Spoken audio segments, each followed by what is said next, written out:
Boa tarde a todas e a todos, em nome do senhor ministro, em nome dos moradores e das lideranças das favelas aqui, eu gostaria de cumprimentar todos os presentes. Queria agradecer também a oportunidade de, mais uma vez, nós estarmos aqui juntos e dizer que esse trabalho que o ministro acabou de apresentar é resultado de uma luta árdua, onde nós temos sido muito resilientes. Tem sido muito difícil.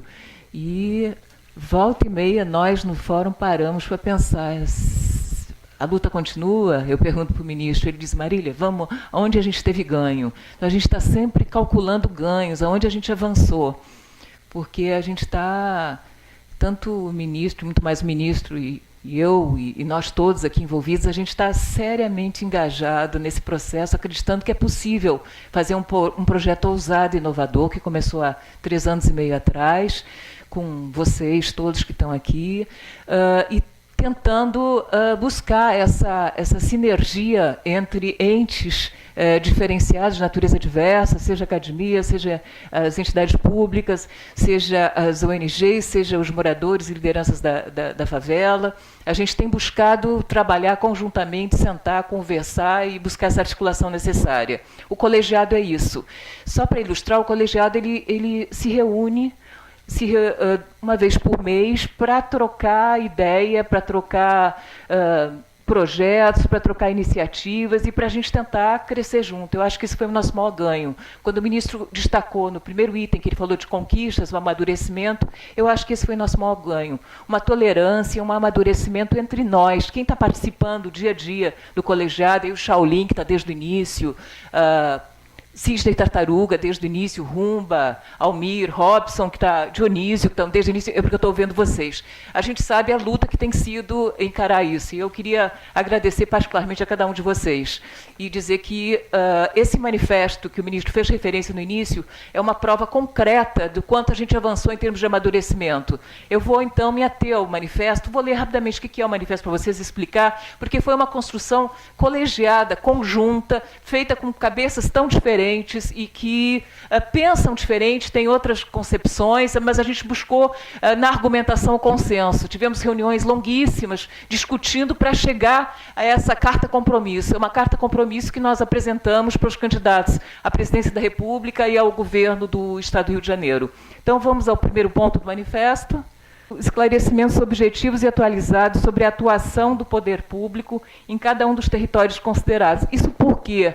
Porque é impressionante a falta de informação, a informação não circula.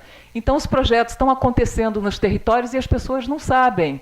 As pessoas, inclusive do governo entre si, governo federal, estadual, municipal, eles não sabem do que está acontecendo, os entes públicos também não sabem.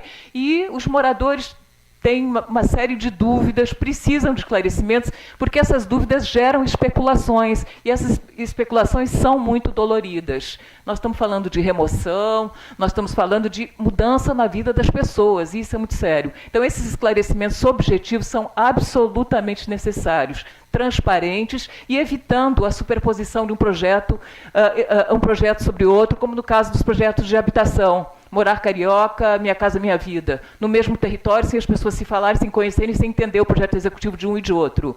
Então, existe um trauma com relação a essa questão.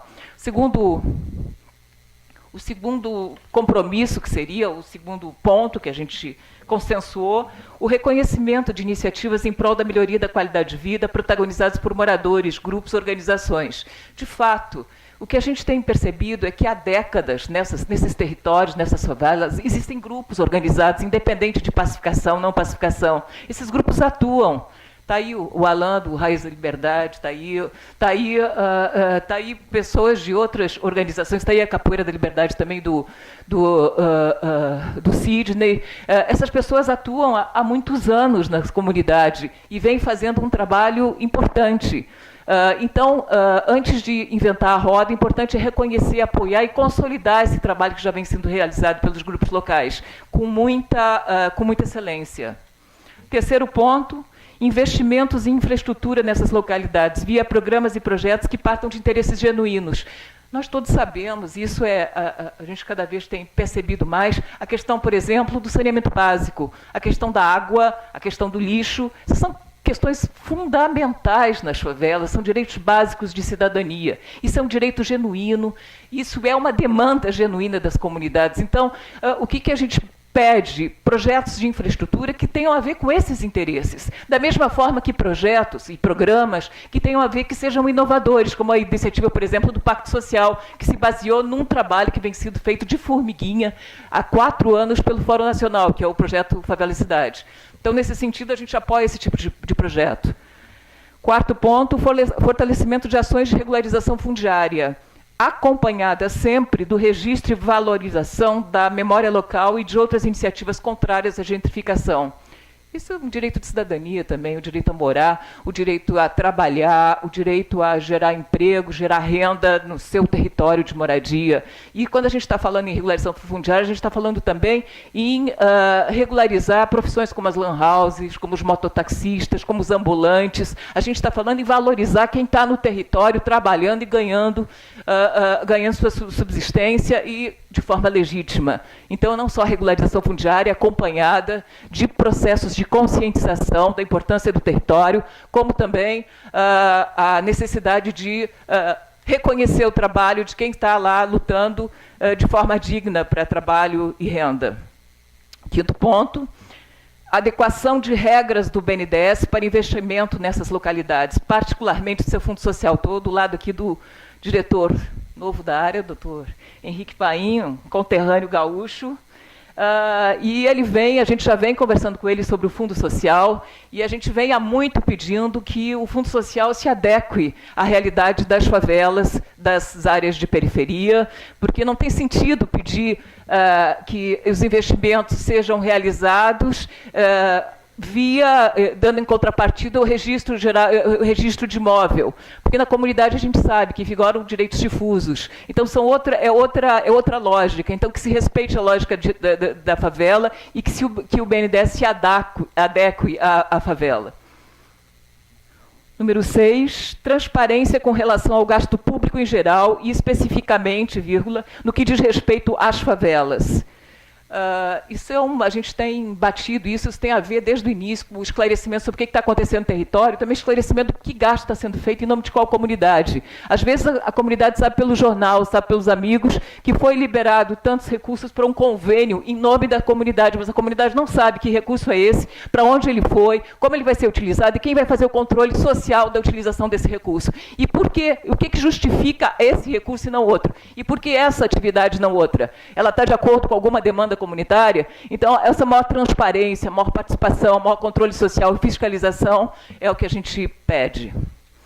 E o último ponto é o apoio a iniciativas realizadas por entes públicos, inclusive municipais, que atendam necessidades e interesses legítimos de moradores dos territórios em questão, como projetos inovadores reconhecidos como tal. É apoiar projetos, sim, que têm sido realizados pelo governo, mas que partem de todos esses pressupostos que a gente falou hoje, da transparência, do controle social, da participação, e que sejam auditados e sejam controlados de forma sistemática e ampla. A luta, companheiros e companheiras, seguimos resilientes, seguimos. Muito obrigada por vocês estarem aqui.